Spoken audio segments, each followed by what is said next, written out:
Hello investors, a very big welcome to Tezi Mandi. I'm your host Moshmi Paul. In this podcast, we keep bringing topics that help you understand financial matters better. In this episode, I'm going to explain how to set your investment goals and implement them effectively. In a way, while doing financial planning, we all need to be like an ant. Ants work tirelessly, saving one grain after another, one straw after another. And that's how they prepare for a rainy day. Our investment journey has to be quite similar to that. Save whatever little you can so that it can come handy in times of difficulties. Staying one step ahead and preparing for your future requirements well in advance can be the biggest investment goal that one can have. But how much is enough? Well, it depends from person to person. For some, life goals are different, roles and responsibilities are different, and so are desires. For some, mountains are not enough, while for some, a small piece of land is all they need. Based on your ambitions, your goals could vary.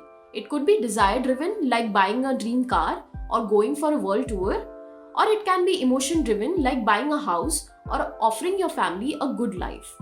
It could also be responsibility-based, like getting your children educated or marrying them off. Now that the goals are established, we can think about how to get there. Firstly, a part of your salary or any income should be allocated towards investments without a miss. Usually, people tend to spend first and then invest with whatever is left. Follow the process in reverse. Try cultivating a habit of allocating at least 25 to 30% of your income towards investment before thinking about spending it. And yes, make sure to increase your investment amount by 10 to 15% year after year.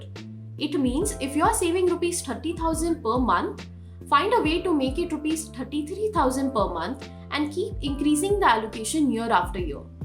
Secondly, devise a concrete timeline and classify your investment goals into three types, that is short-term, mid-term and long-term.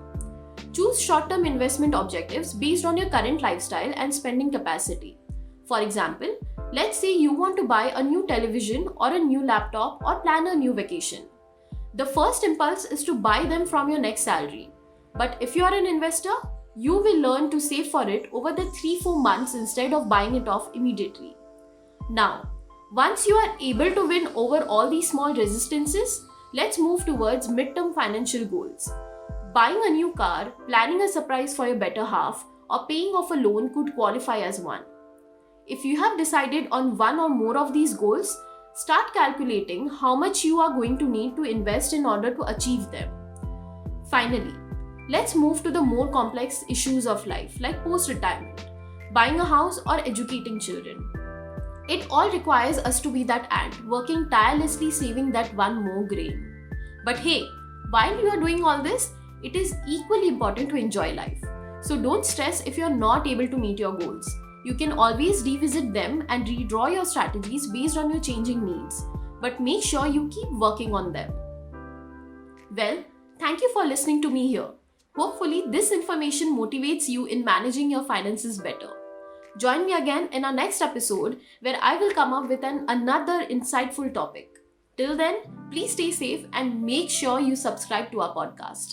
Goodbye.